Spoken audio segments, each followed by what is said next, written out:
I don't know, drug cartel location. It was just awful. So I am happy that at least now it's not as terrifying. Can I tell you what it reminds me of, though? The haha.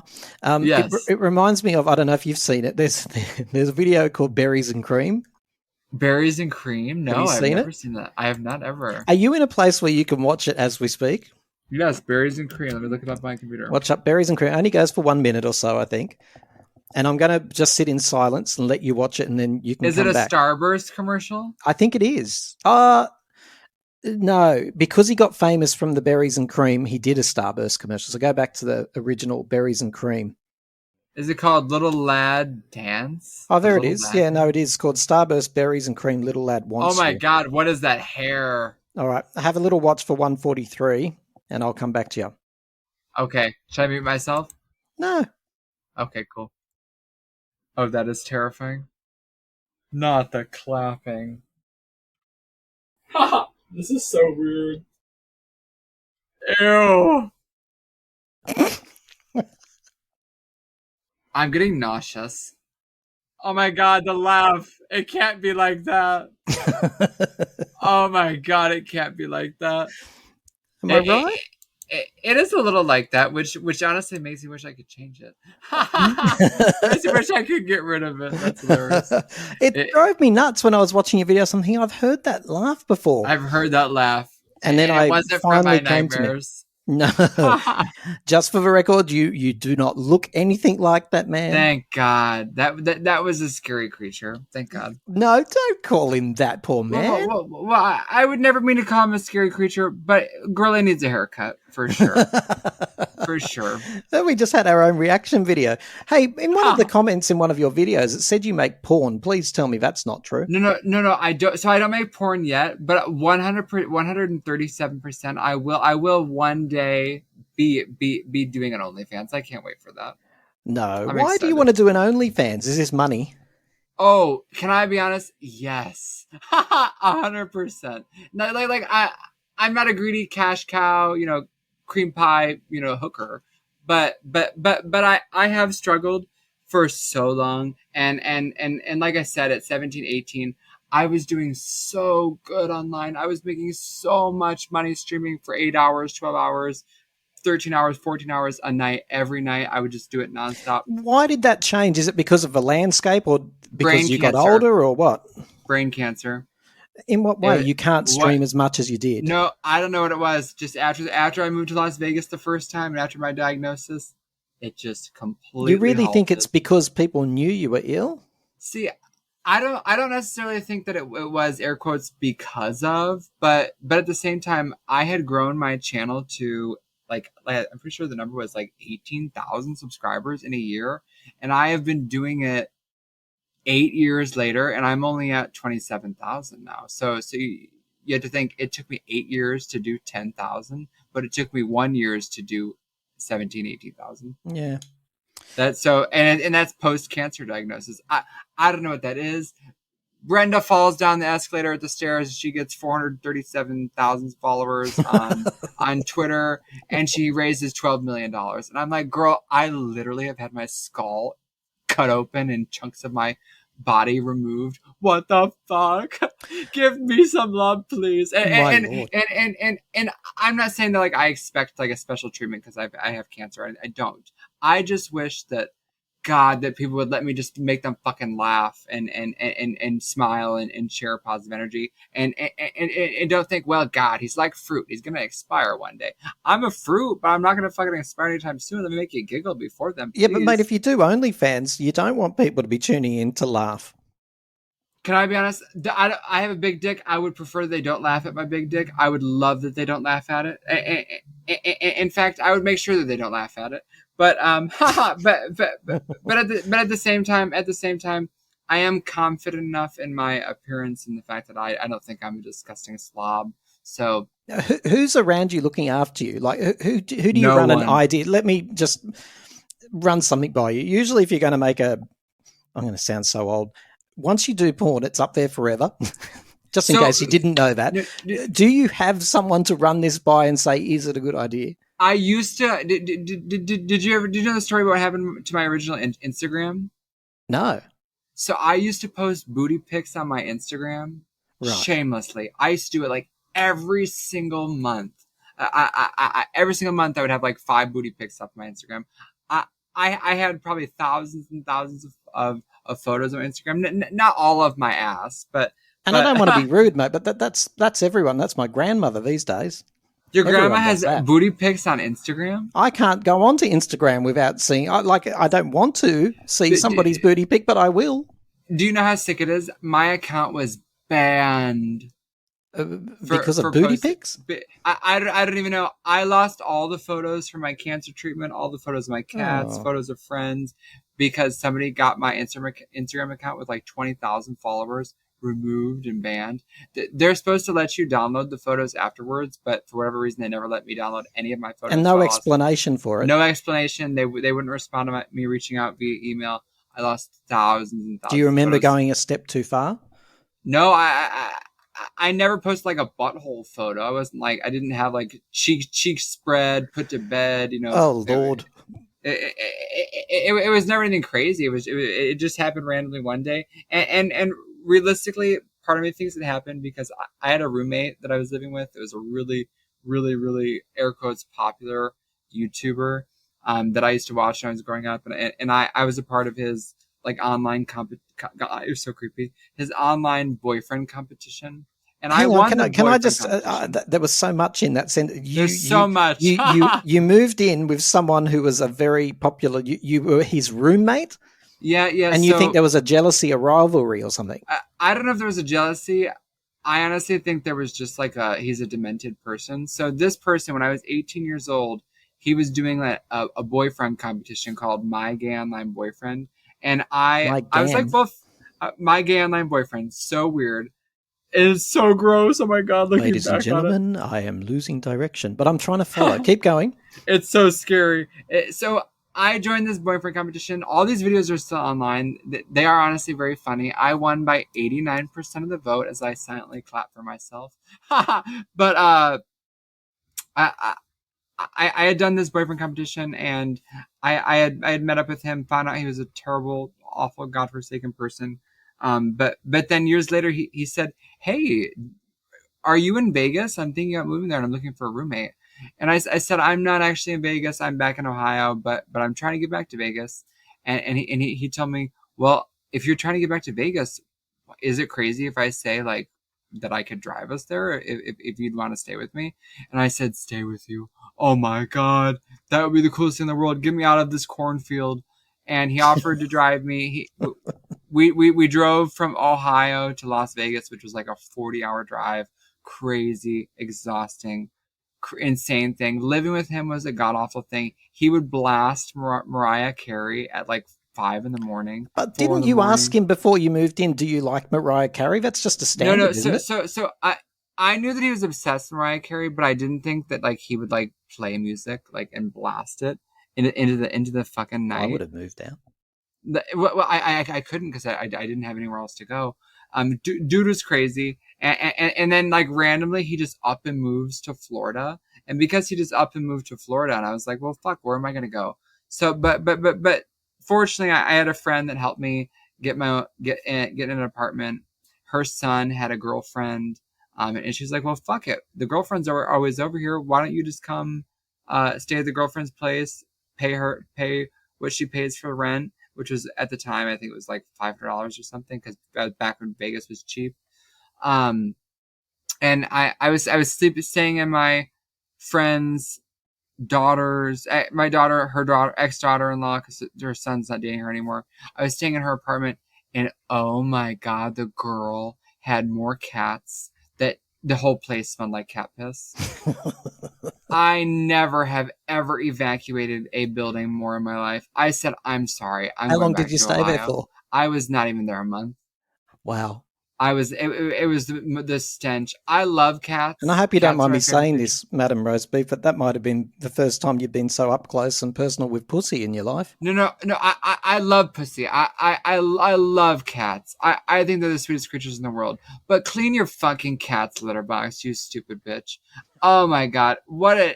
Clean up after your fucking cats. Why do you have 4 cats if you're gonna make them live in their own waste? And it reeks so bad that you smell it 15 feet away from your fucking front door. Ladies and gentlemen, we've segued to Madam Roast Beef, the mini-series. The miniseries, the anti-cat piss miniseries. Oh, fuck this. Do you Clean live up on after your own? your fucking cats. Do you live on your own now? So I just moved out of my ex-boyfriend's place. What a fucking nightmare that was. I live on my own, and I am a struggling, sloppy slut. I am barely existing in this world. I'm actually really panicked. Are you in Vegas still? Yeah, I'm in Vegas. I'm on my first apartment since I was 19. I'm actually in the process of editing right now a video of my last night living at my ex-boyfriend's place. It'll go up tomorrow sometime. What went wrong? Oh, everything. That relationship was a fucking nightmare. Oh dear, I've asked the wrong question. Oh my no. god, everything about that relationship was... we had sex. I'm not kidding you. I have more fingers than we had sex in that entire relationship. And we were together for almost 8 months. Right. So he was a bit asexual.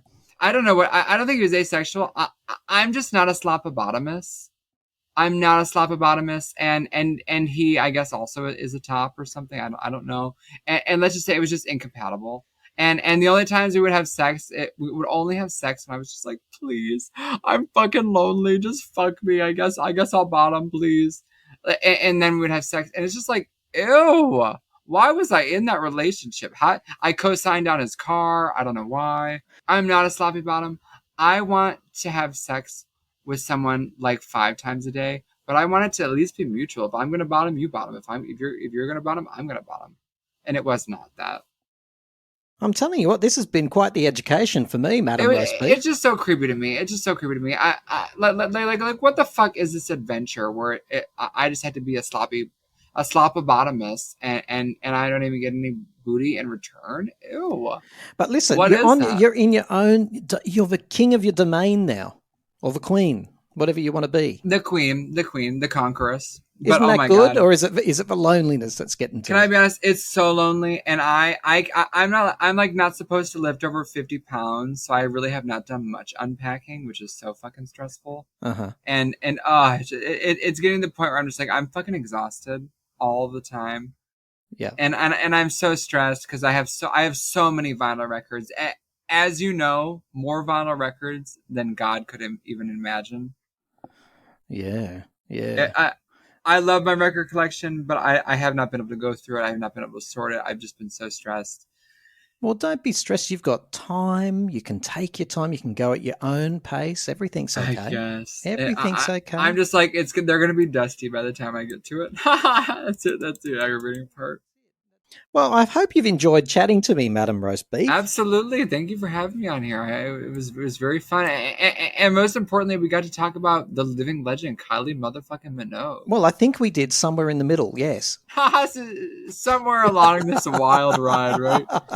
As crazy as it is, I am so thankful to be on my Kylie Minogue journey, and I am so thankful that it has allowed me to make connections with people like you, because holy hell, she is just a beautiful, beautiful, beautiful person. Well, say something for me that will really bring you into the clan. Say she's a bloody Aussie legend. She is a bloody Aussie legend. She's a give. She is right from the Outback, and I just fucking love her. I just fucking love her. From the Outback, folks. You heard it here first.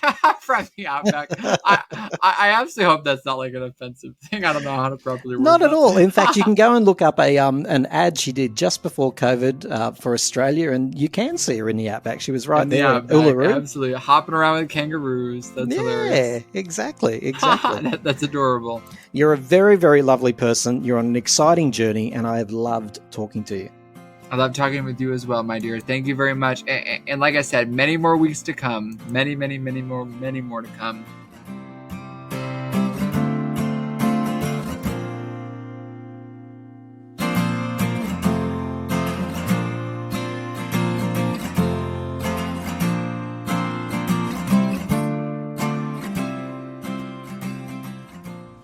Well, hello and welcome to the Fortress. How good was Madam Roast Beef, right? We're sending him lots and lots of positive energy. And you can do more than that, by the way. You can send more than positive energy. You can send us a message and tell us what you thought about our chat with Madam Roast Beef. Time to Talk Australia at outlook.com. That's Time to Talk Australia at outlook.com. Most people make a voice message with their phone, take out the phone, speak into it, and send that file to our email address. We may just include it in the show, but even if it doesn't get included in the show, I listen to them all. So thank you. Would love to get your feedback. Now look, I have to talk about this. My beautiful daughter was getting ready for dance class probably only about 30 minutes ago. I asked her, what is that beautiful scent? What's that sweet, sweet scent? And she showed me the bottle of this body mist. It cost $65. It's like, oh, okay, well, that's good. So what did I do? I took it out of her hand. I sprayed it directly onto the back of my arm. And now I can't even put words to this. It's absolute warm, light, burning sensation on my skin. I'm looking at it now. I can't see any red mark, but it hurts. I don't care if you can't see anything, it hurts, it's burning. And not to mention all this time later I'm suffocating. Genuinely, I think that's worse than the burn. I'm absolutely suffocating. I feel like I've been imprisoned in a pistachio nut factory without windows. It's bloody terrible, I'm telling you. Right after I finish talking to you, I'm going to be applying a wet flannel. I almost feel like you can smell this because it is so strong. So yeah, a wet flannel to the affected area. My eyes are watering too. I don't know if you can hear it, but I'm all... Okay, I can tell by the look on your face. You don't want to hear about this anymore. Alright, so look, I'm not sure if this is resonating around the world. I haven't actually had time to look and see if it's going beyond Australia, but our very own Elle McPherson, the wonderful Elle McPherson, she's released a memoir, and in it, the chapter that's getting the most attention, she's revealed that she's been battling breast cancer and that she's all but beaten it, in fact, without conventional medical intervention. Get that? Without conventional medical intervention. She turned it down. So over here in Australia, it's caused a furore. Many people saying she's totally irresponsible for leading cancer patients to believe that they too could beat the disease by following alternative paths. Now, for the record, Elle says that she's in remission and that has been, medical clearance has been given around that. But the volume of criticism that she's getting here in Australia is growing by the day. Our very own high-profile television personality by the name of Kerry Ann Kennelly, she publicly stated today, and I quote, "People will die. People will die," because of Elle speaking publicly about her own journey. Look, I can only wish that people would back the hell up. This woman made a personal choice. And look, to be fair, I don't think there's anyone that disagrees with that part of it. I haven't heard any criticism of that. People are saying, yep, Elle, you had the right to make your own medical choices. But the fact that she's shared this story of the alternative path that she's taken, that's what's got people hot under the collar. And well, this is just crazy. Elle McPherson, like anyone else, has every right to share her story. This idea that celebrities who become role models need to be really wary of what they're projecting because of the impact it might have. I mean, it goes back to the beginning of time, doesn't it? Elle McPherson has a right to share her story. She's done it with class, she's done it with dignity, and I can't tell you, she's made it absolutely as clear as any human being possibly could that she is not promoting her approach. She's just stating what her approach was. And I love what she's saying. She's saying she wants people to think about how they come to decisions in general. Forget cancer, but big life decisions. She wants her book to talk to that, about where you get your information from, how you consider it, how you walk through the process and ultimately reach a point of decision-making, informed choice. Why are we so frightened by alternative views and lifestyles in this world? It's a running theme for me. I never really was aware of it until I started doing this show. Lifestyles, different views, different opinions. People get frightened, almost as if, oh my God, that opinion's going to catch on and it's going to spread like a wild disease. Well, for a start, maybe some of these alternative views do need to catch on. And secondly, it doesn't really work like that, folks. You listen, you've got a brain, you go, that's a load of rubbish. Or you go, oh yeah, that's got merit to it. Who are these people like Kerry Ann Kennelly, who I usually respect, standing up there saying you must protect all these vulnerable people who are so fucking stupid that they're going to go and run off and just make an uninformed choice because they've listened to one famous high-profile woman. I mean, it's just crazy. Someone might listen to Elle and they might follow Elle's path, but you'd be thinking they are making an informed choice, right? Why would you assume they're making an uninformed choice? Presumably they've got lots of sources of information coming their way, and they'd certainly be in the care of a doctor as well. So give me a break. Good on you, Elle, is all I can say. We love you here. You're loved all over the world, and you have every right to seek the treatment you want, and you also have the right to tell your bloody story. Here's the final word from Elle herself. It's important to mention that I am not giving advice to other people. Right. I'm sharing my experience. And the chapter itself isn't really about cancer. It's about how to make a decision when you're gripped with fear and adversity. Well, that's an important point, because I think one of the biggest criticisms has been, you know, your responsibility as someone with such high profile and such an idol for so many, and a role model for so many women, that you do have that responsibility to share your, you know, why you made this choice. Well, it was an honest chapter, and it's one of 18 chapters. The book is so much more than that one particular chapter that illustrates how to make a decision. It wasn't the decision I made that was important so much. It's how did I get there? Not it was in the context of cancer. But we have those decisions in life all the time when we're fearful, and making a decision out of fear is never helpful. Look, I mean, I defended your decision to make your own choice last week. You have every single right to do that. Even that caused its own storm, so you know it's delicate. Can I ask you this? Your cancer had no clear margins, right? How do you deal with psychologically, and what do you put in place in your life to deal with the possibility of it returning? A really profound wellness protocol and a great attitude to life. And here's something exciting. By the time I talk to you next, although, hand up, yeah, I've probably said that to you the last 4 podcasts, but by the time we meet next, we probably will have an official Kylie tour announcement, because the rumours are out there now and they seem to have some truth. The rumour is that she's starting the tour, I'd love to know what it's called, in February in Australia, before heading to how do you say February? How do you say it? February.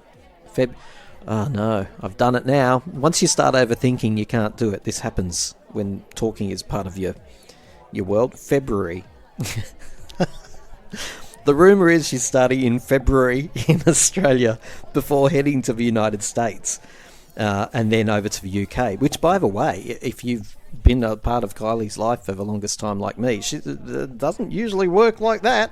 Starting in Australia, and then heading to the United States, unheard of. She has started tours in Australia before, not for a very long time, by the way, but this time the rumour is start in Australia, head to the United States. By the way, all you Madam Roast Beef, are you listening? She's coming, apparently, to the United States, just like I said to you in that last conversation. Yeah, I love it. I love saying I was right, clearly. And then heading to the UK. And of course, the additional rumour is that the shows will be huge. And I don't have any doubt about that the shows will be big.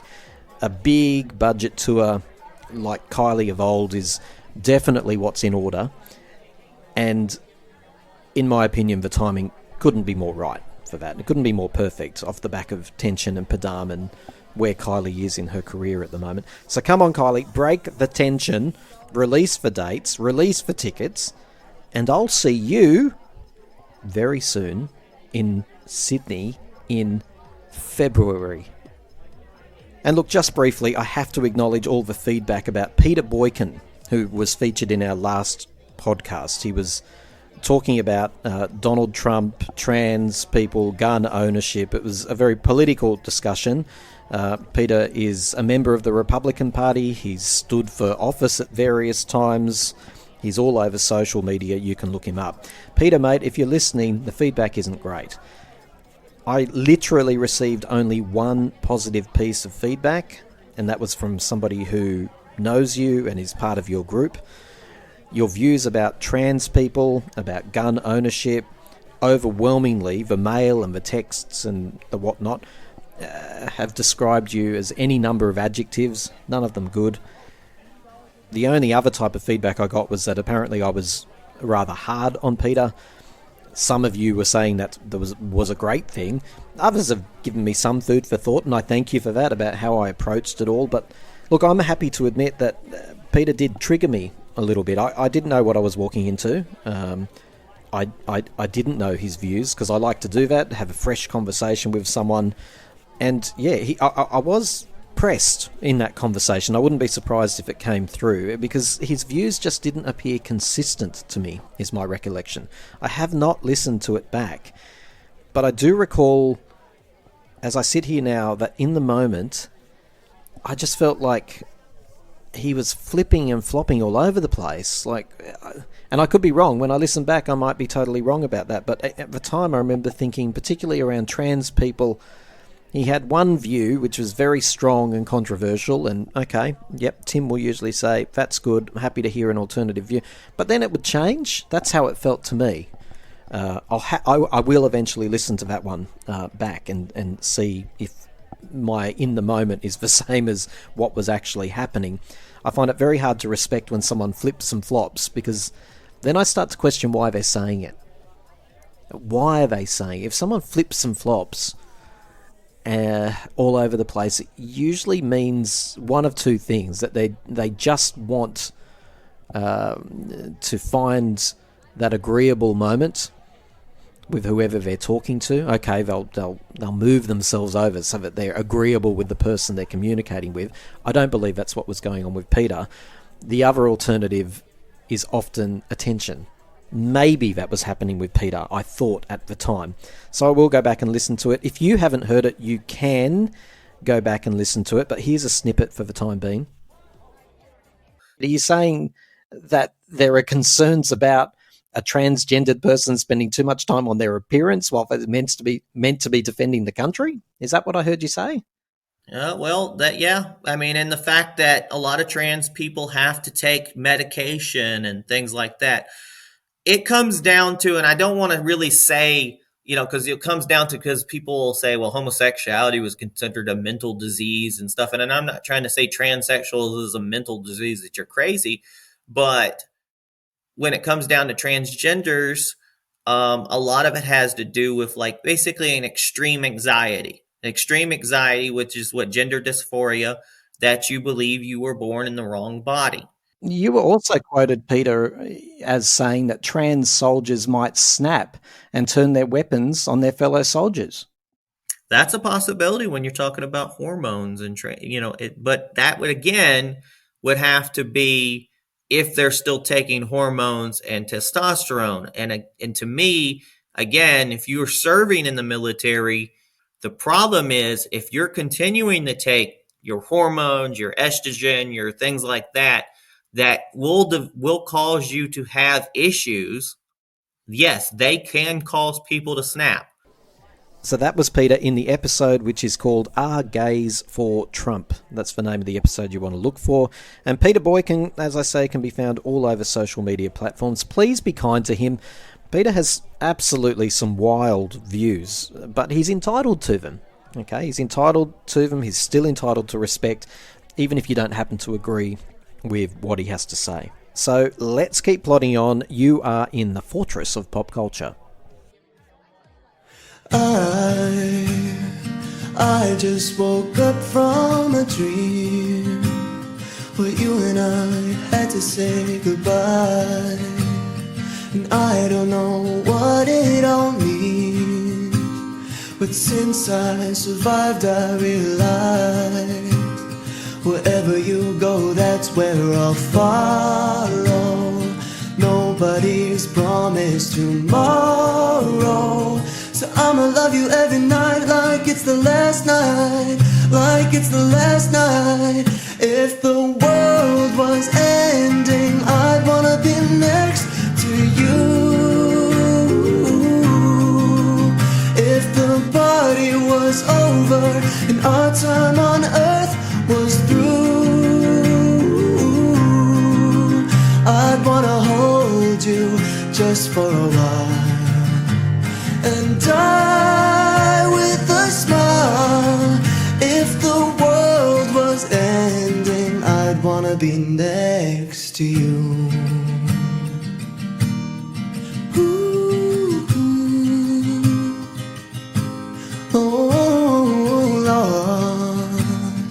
lost in the words that we scream. I don't even wanna do this anymore, 'cause you already know what you mean to me, and our love's the only war worth fighting for. Wherever you go, that's where I'll follow. Nobody's promised tomorrow, so I'ma love you every night like it's the last night, like it's the last night. If the world was ending, I'd wanna be next to you. If the party was over and our time on earth was through, I'd wanna hold you just for a while and die with a smile. If the world was ending, I'd wanna be next to you. If the world was ending, I'd wanna be next to you.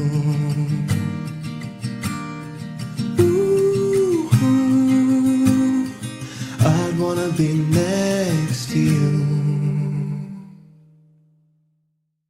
Guess what, Megs? What? They say we can't travel at the moment, but we are going to take a trip all around the world over the next few minutes or so. Oh, wow. I know we're going to visit places like Canada, the UK, and there's some surprise destinations along the way, so I'm not going to tell you what they are. Are you excited? Yes. You're coming with me. Mm-hmm. Have you packed a bag? No, not yet. You're going to be traveling the world, learning about some of the most monstrous songs ever made in the history of pop music. Wow, that's going to be great. It's going to be really good. But here's the thing about pop music. All of us have a little secret inside of us. Everyone listening to this right now, in their earphones, in the car, on their speaker, they've got a secret, every one of them. Do you know what it is? Yeah, a song that they shouldn't like. Yes, exactly. A guilty pleasure pop song. They've all got one. And today we are going to expose I don't know, half a dozen or so guilty pleasure pop songs that you put on and you dance to and you sing along to and you love. But when you go to work and people go, "Oh, did you hear that song?" You go, "Oh, it's awful, isn't it? It's terrible. Yes. How could they make rubbish like that?" And then at home, woo, woo, woo, woo. Right. This will give us good insight into everybody's psyches. And I'd also like to give you the British version of that. At home, they're like, woo, woo, woo, woo. And then at work, they go, "Oh, it's rubbish." That's not good, is it? What about in America? Woo, Woo, woo. Oh, no, you don't have to do Woo, woo. That was terrible. That's absolutely awful. I don't know why they release crap like that on the TV. Oh, my God. That's, I think you're merging different states there. It's just my little racist rant at the beginning of a fantastic podcast. So stay with us. We are about to travel the world. And we're going to start with Mother England, as we should. Yay. And our lovely new podcaster, Stephanie's.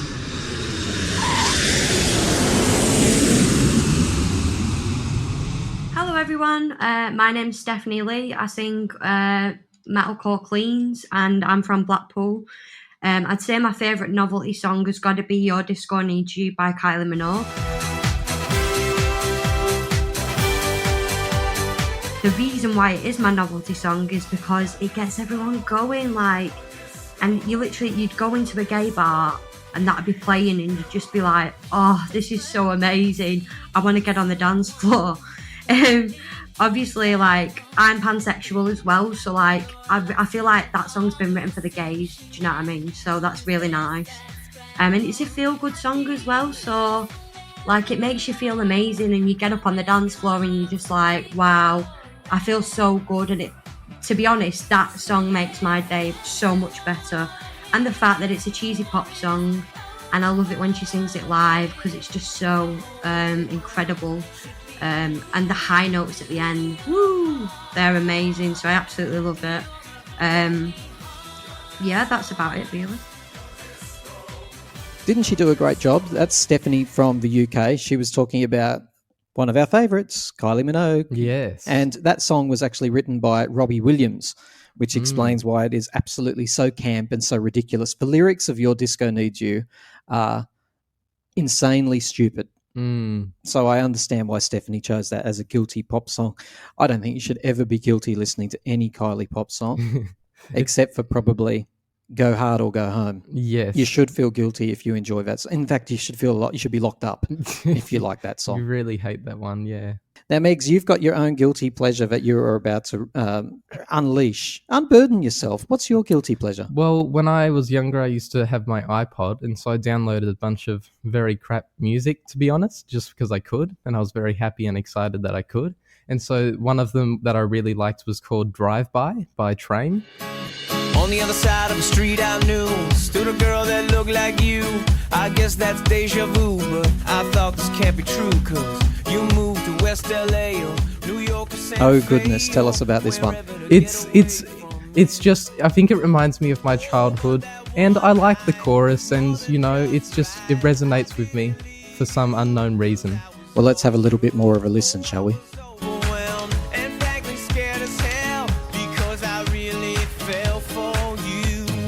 It'll be interesting to see who was actually bopping around. I wonder if somebody wants to leave a comment. Were you bopping around to that? If you were, don't hide it. Don't be ashamed. We're here to unburden you.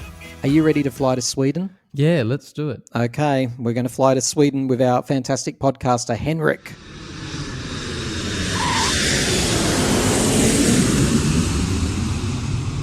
Well, hi everyone, my name is Henrik Larsson, I'm 32 and I'm from the winter wonderland Sweden in the north, and for my guilty pleasure novelty song I picked the 1998 kind of aqua-ish song Tarzan and Jane by the Danish dance group Toy Box.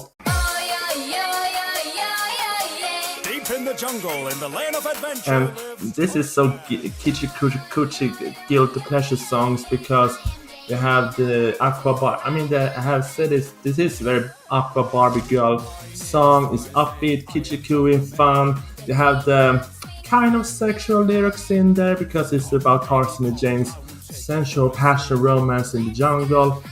And yeah, I mean, every time I hear it on my phone, I stop and I dance and I sing along to it. And I make sure no one listens because everyone looks at me and be like, he's crazy. But the song gives me guilty pleasure. I want to dance, I want to shimmy, I want to dance and sing along to it. So for this pick of novelty songs, that's my pick. The Tarzan and Jane song by Toy Box from 1998. That's my girl. That's my song. Y'all. Thank you. Henrik, if you're listening, thanks a lot. You made me go and watch the video clip. It's just awful.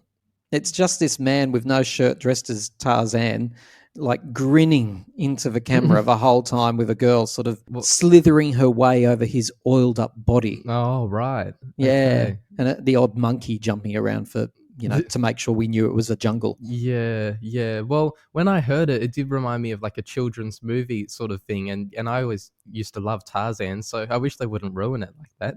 It's time for me to unburden myself. Oh, dear. It starts off with the lyrics, all bound for Moo Moo Land. And repeat that twice, please, everybody. And then you have to say, hey, hey, and then you have to say it again. All bound for Moo Moo Land. And then in the background, justified. Oh. Hey, hey, all bound for? Moo Moo Land? Oh, that was an extra moo. Oh, sorry. I was just a bit confused. Golly. And then bring the beat back. Now, I honestly, this song is so incredibly good. It truly is. I don't care. I want the whole world to know I love this song. It is so good.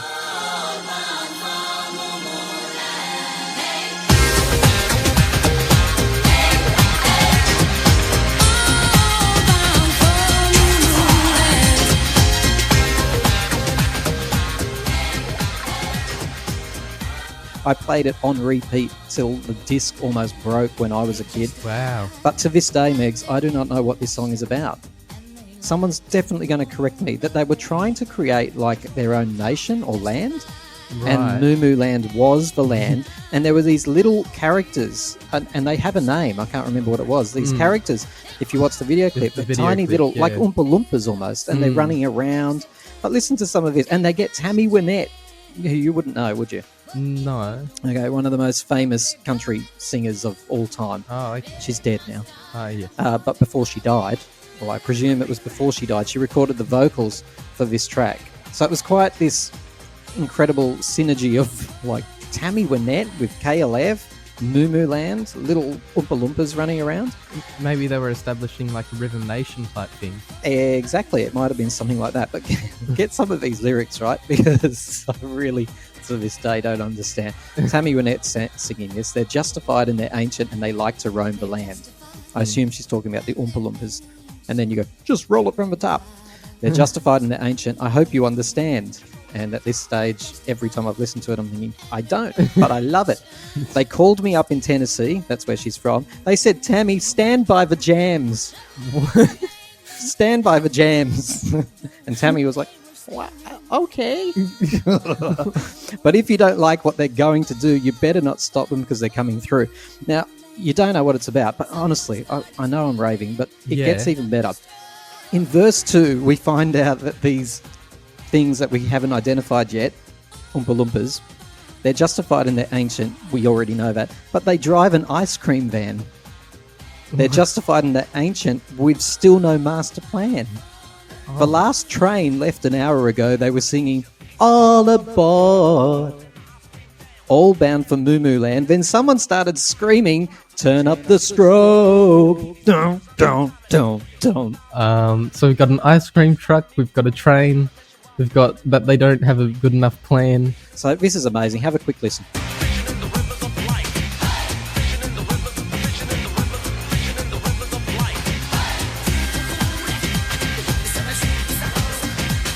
It's very funky and groovy. I like the sound, but the lyrics are very confusing. Oh, please, if you do even have an iota of respect for this song, you've got to go and watch the video clip. It's fun. It's really fun and it's confusing and baffling. We should look up an interpretation of the lyrics. Shall we go and visit David? All right.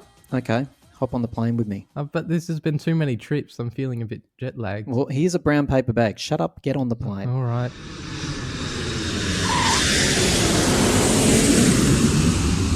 Hi everyone, I'm David. I'm from the United States, and here's my guilty pleasure song. This was a very difficult choice for me because I have many songs that are true guilty pleasures that I either listen to when I'm bluesy or when I'm partying it up and I want a good laugh from the room.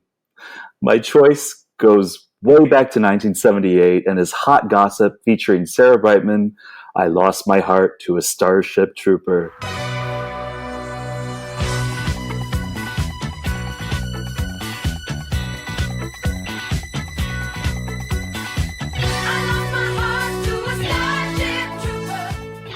This song is still quite an enigma in the States, but was a smash hit in Great Britain. It's now hit cult status, and on every corner of the globe, it is much loved.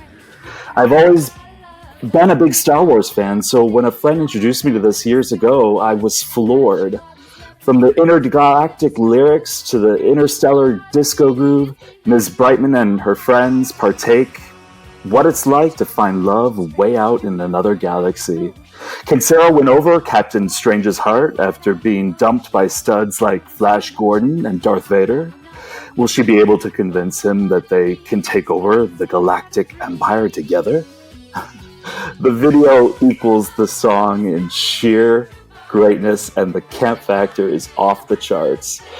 Tons of glitter, gorgeous robotic girls, and space gentlemen following every move of the young, persuasive Sarah. This song may be over 40 years old, but it is just as fresh today as it was back then. Give it a listen and catch the sexy stargazing video. I'm sure you'll be blasted up to outer space and with a big grin on your face. Enjoy! Arcadia 90900. Do you copy?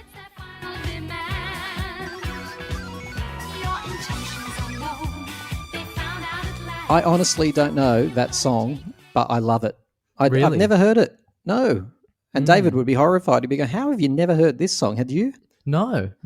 It's really, really cool. Like David summed it up so well there. I mean, I didn't know what he was on about half the time because as soon as he mentioned Star Wars, I fell asleep. Yes. But Galaxies. nonetheless, it's a great little groove. I love it. Yeah, and actually, I like what he said, that it's about a lady has to convince some man that they can rule the galaxy together. I found that quite cool, and so it adds a lot of, lyrical weight to the music. David's one of our regular podcasters. He's very popular.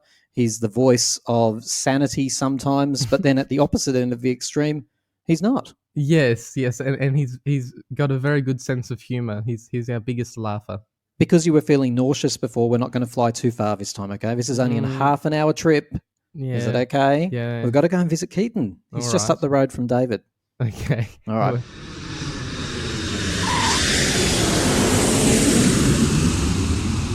Hi, I'm Keaton, and I am from Las Vegas, Nevada. My guilty pleasure song is actually pretty recent. It's Don't Call Me Angel by Ariana Grande, Miley Cyrus, and Lana Del Rey.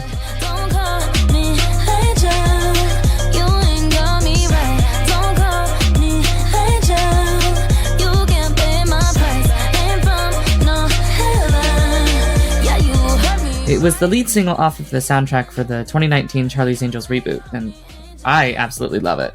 I think the production is really sleek and clean, and each artist wrote their own verse and put their own spin on the theme of the song. Miley adds more grit to her verse and actually shows a wide range in her vocal ability too.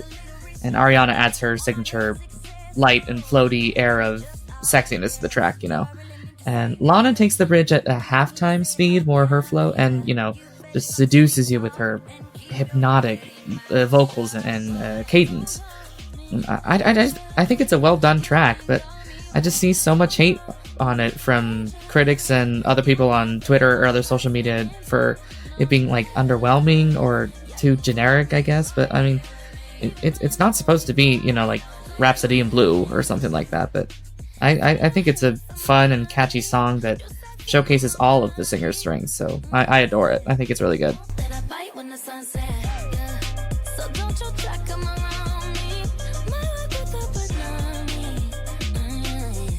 Oh, Keaton, he's up with the modern music. He's a wicking and a whopping and a swipping and a swapping with the music and the rapping and the tapping. The hip hop.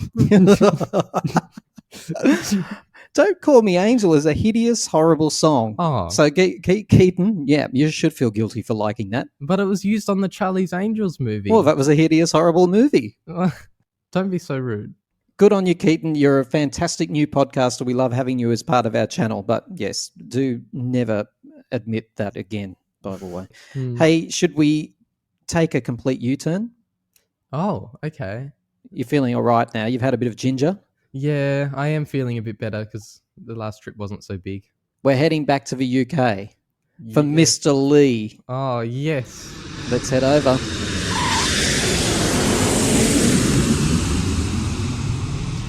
Hi, so my name is Lee, and I am from the northwest of England, not far from Manchester and not far from Liverpool.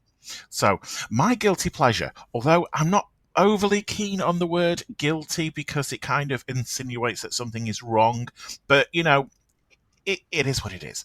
So, my guilty pleasure, my my track of that I will go to that I know I shouldn't really listen to is by one of Tim's countrymen, the amazingly long-serving member of Neighbours soap opera, Stephen Dennis, and his track "Gonna Make You." Oh, it's not gonna. It's "Don't It Make You Feel Good." Don't you feel at this moment lost through the night, feeling your heart beating close to my heart, even closer together when we're apart?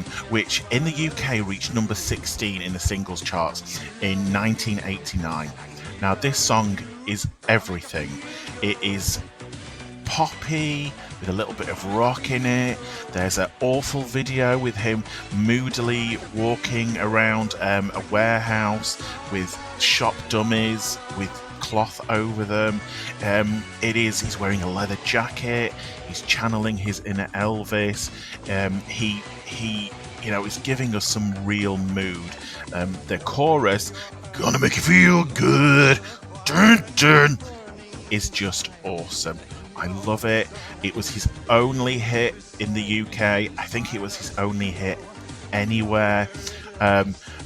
Interestingly enough, at the time that he released the song, he was dating Jackie from Bananarama. Don't know if that had an influence on this song. But yeah, that is my guilty pleasure. I urge you to go and check "Don't It Make You Feel Good" by Stephen Dennis out. So Megs, Lee has done the world a service by bringing this song to light, because it might have just been lost and forgotten, and that would have been a travesty. I got the feeling, Lee, if you're listening, that he is a big David Bowie fan, because he seems to want to have a David Bowie feel in it, but then he doesn't know. He all of a sudden becomes Michael Bolton. Oh, right. And that mix would never do. They don't go together. I've never seen in a video clip somebody pump their fists as much as in this video clip. Don't make it feel good. Yeah. Thank you, Lee. Thank you for bringing that up. But I have to admit, it is a bit shameful that you actually might dance or sing along to that. We've got one more stop, Megs. Oh. And I'm really sorry it's a long haul. Oh, where are we going? It's a shame you've only packed that small little purse with your toothbrush in it, isn't it? I feel like there was a better order we could have done this in that would have minimized the travel. Don't try to distract attention away from the gold sequined little handbag you've got there. Well, that's all I had. You got it from my closet, right? Yes. All right, we're going to go and visit Nick.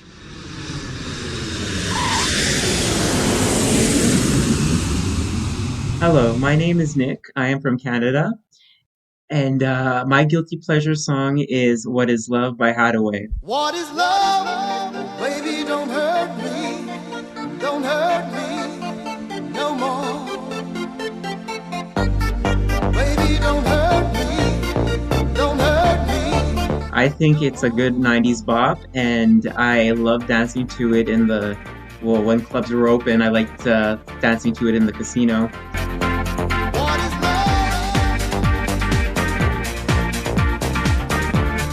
Thank you, Nick, for that. This is for anyone who was ever in any club in the 1990s. This was just on a loop.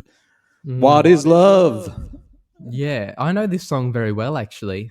I think it's been played at school quite a bit. It's just, yeah. Yeah, it's very innocuous, so it's quite safe to play with children around. Yeah, very safe. I've got to say, I'm sure it's a remake, though. And again, I should know that. To my shame, I don't. I have a feeling that 90s is a remake from some sort of 70s song. Somebody leave a comment and let us know.